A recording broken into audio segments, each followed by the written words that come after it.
ദുർവാസന എന്ന് പറഞ്ഞാൽ മോശമായ വാസന. വാസനയെ വാസന എന്ന് വിളിക്കാൻ കാരണം എന്താ? വസിക്കുന്നതാണ് വാസന. ചീത്ത മണമുള്ള വായു, വായുവിന് മണവുമില്ല ഗുണവുമില്ല. വായുവിന്റെ ചെറിയ അറകളിൽ അതിനെ ഒളിപ്പിച്ചു വെച്ചിരിക്കുകയാണ്. വായുവിന്റെ മണമൊന്നുമില്ല, അത് പുറത്തേക്ക് പോകും. നമ്മളിൽ വസിക്കുന്നതിന്റെ പേരാണ് വാസന. ജന്മജന്മാന്തരമായിട്ട് നമുക്കൊക്കെ ഒരു വാസനയുണ്ട്. നിങ്ങൾ എന്തുകൊണ്ട് ഇങ്ങനെയായി? ചില ചോദ്യത്തിന് ഉത്തരം പറയാൻ കഴിയില്ല. നിങ്ങൾക്ക് ഇങ്ങനെ ആയാൽ കുറെ കൂടി ഗുണം ഉണ്ടാകുമായിരുന്നില്ല. ഉത്തരം എനിക്ക് ഇങ്ങനെ ആവാനേ പറ്റുള്ളൂ. ദുർവാസനകൾ വന്നാലും നിവർത്തിയൊന്നുമില്ല. ദുർവാസനകൾ എന്ന് പറയുന്നതൊക്കെ ആപേക്ഷികമാണ്. ലോകത്ത് അത് വേണം. ദുർഗുണങ്ങൾ കാണിച്ചിട്ട് വീട്ടിൽ നിന്ന് തല്ലി പുറത്തേക്കാക്കി പോലീസുകാർ വരെ പറഞ്ഞു, ഇനി ഈ അതിർത്തിയിൽ തന്നെ കണ്ടാൽ അടിച്ചു പത്തിരിയാക്കും. അയാൾ പോയിട്ട് പിന്നീട് കാലഘട്ടത്തിൽ പരിവർത്തനം വന്നിട്ട് ലോകത്തിന് മുഴുവൻ ഗുണമായ ഒരു കാര്യം കണ്ടുപിടിക്കുന്നില്ല.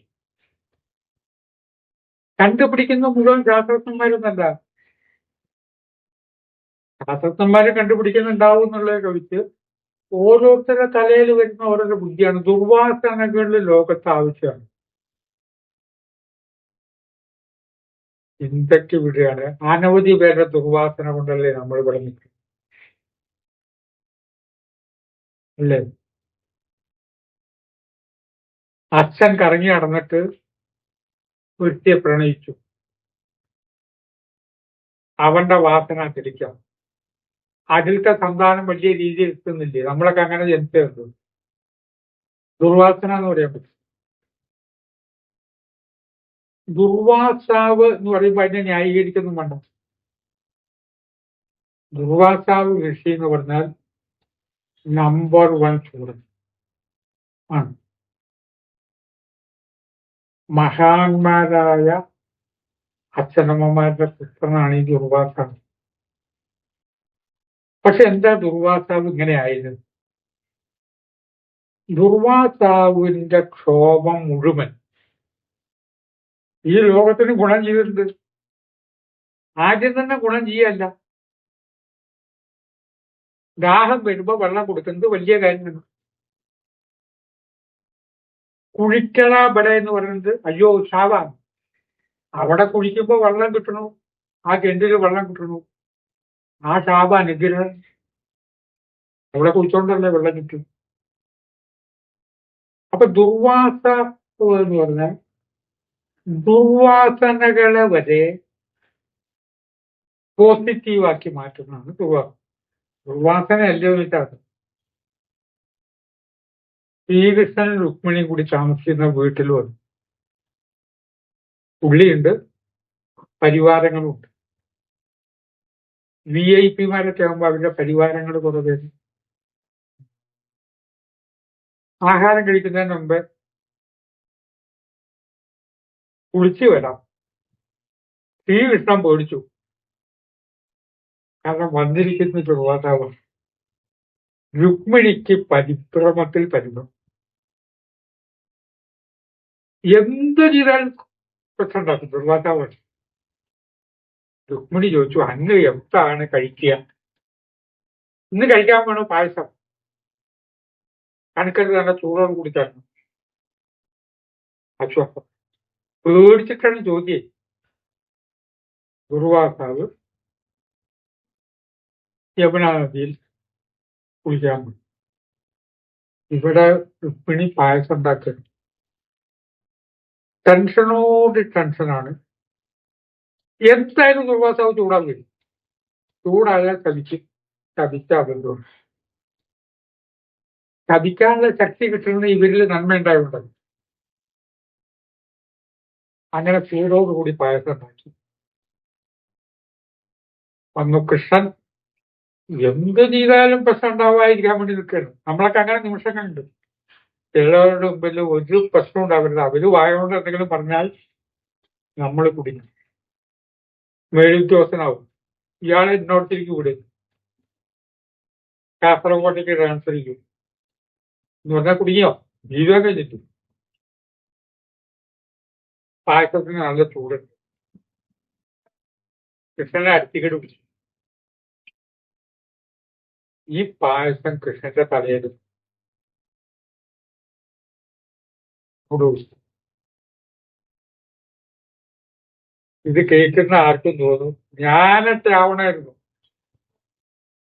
അപ്പൊ ആര് ഏത് ദുർവാസാവായാലും വേണ്ടില്ല, ഏത് വിധിയായാലും വേണ്ടില്ല, കർണകുട്ടിക്ക് കൊടുക്കും. ഇതാരും പറഞ്ഞ രീതിയിൽ പായസം കുടിച്ചു. എന്നിട്ട് ശരീരത്തിന്റെ ചില ഭാഗത്ത് ആയിട്ടില്ല പായസം. ചൂടോടുകൂടി പായസം എടുത്തിട്ട് ശരീരത്തിന്റെ ഏത് ഭാഗത്ത് ആവാത്തുണ്ടോ അവിടെ തേച്ചു കൊടുക്കും. ഭർത്താവിനോട് കാണിക്കുന്ന ക്രൂരത കണ്ട് രുക്മിണി മിണ്ടാതെ എന്തെങ്കിലും ഒരു എതിർപ്പ് പ്രകടിപ്പിച്ചാൽ പ്രശ്നമാവും. മുഴുവൻ പായസം ചെയ്യുന്നതിന് മുമ്പ് കൃഷ്ണൻ അങ്ങോട്ട് പറഞ്ഞ വലിയാണ് കാലിന്റെ അടിയിൽ ചെയ്തിട്ടില്ല. അപ്പൊ കൃഷ്ണൻ പറയാണ് ഏതായാലും പേര് മുഴുവൻ തേച്ചു, മുടണ്ട അവിടെയും കൂടി അങ്ങാട് തേച്ച് പിടിപ്പിക്കും.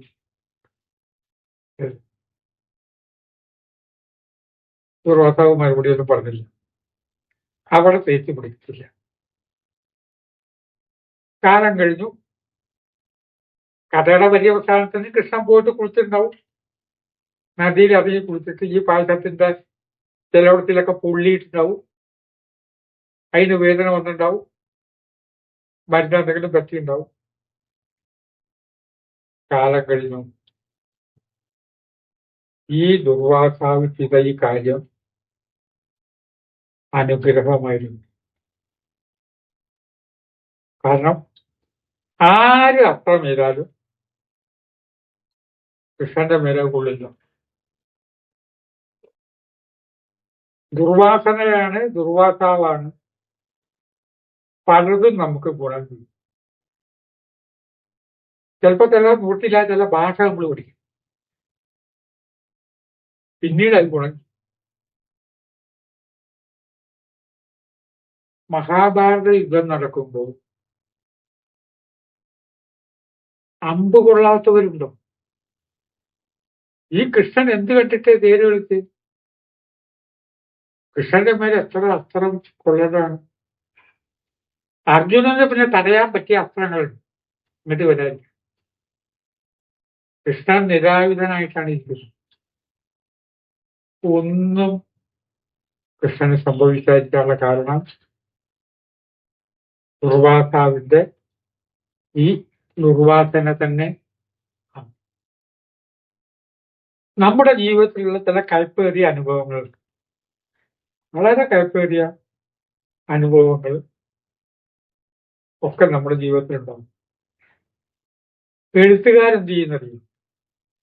അവരുടെ അപമാനം വരെയും അവരെഴുതും. കാരണം അവർക്കതൊരു എഴുതാനുള്ളൊരു മാറ്റർ ആണ്. ഇവിടെ പെരട്ടൂന്ന് കൃഷ്ണൻ പറഞ്ഞല്ലോ, കാലിന്റെ അടിയിൽ പെരട്ടിയില്ല. എല്ലാം കൃഷ്ണൻ അറിയാം. ദിഗംബരം അവസാനത്തെ അമ്പ് വന്നിട്ട് മേലെ എവിടെയല്ല കൊണ്ടത്, വേടൻ എഴുതത് കാലിന്റെ അടിയിലാണ്. അവിടെ അത് കൊള്ളേണ്ടത് ആവശ്യമാണ്. ദുർവാസാവിനറിയാം. മരണത്തെ ഇല്ലാതാക്കിയില്ല.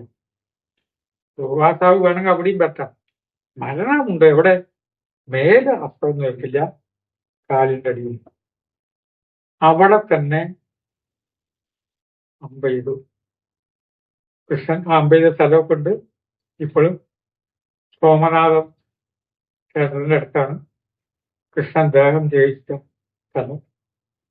ഇത് പറയുമ്പോൾ അവിടെയൊക്കെ പോയുള്ള അനുഭവങ്ങൾ എനിക്കുണ്ടാവുകയാണ്. ഒരു 150ഓളം മലയാളികൾ ഉണ്ടായിരുന്നു. അവരോട് ഞാൻ കൃഷ്ണന്റെ ദേഹത്യാഗത്തെ കുറിച്ച് അതേ സ്ഥലത്ത് വെച്ച് സംസാരിച്ചത് ഓർമ്മിക്കുകയാണ്. പലരും അതിനെക്കുറിച്ച് ഇടയ്ക്ക് സ്മരിച്ചുകൊണ്ട് കത്തയക്കുകയും ഫോൺ ചെയ്യലും. ഈ ദുർവാസാവിന്റെ കോപം ഗുണമാണ്. കുട്ടികൾ ഇത് കേൾക്കണൊക്കെ മനസ്സിലാക്കണം. അച്ഛന്റെ ക്ഷോഭം നന്നായിരുന്നു. അമ്മ അന്ന് അങ്ങനെ ക്ഷോഭിച്ചുകൊണ്ടാണ് ഇങ്ങനെയായത്. ഇന്നാള് ക്ഷോഭിച്ചുകൊണ്ടാണ് ഞാൻ അതുകൊണ്ടാണ് ഇവിടെ 5 സെന്റ് സ്ഥലം വാങ്ങിയിട്ട് ഒരു വീട് വെച്ചത്. ദുർവാസന എന്ന് പറയുമ്പോൾ ഈ ലോകത്ത് അത് ആവശ്യമായതുകൊണ്ടാണല്ലോ ഒരു ദുർവാസാവ് ഉണ്ടായത്. ചിന്തയ്ക്ക് വിട്ടുവാക്കുകൾ സംഭരിക്കുന്നു.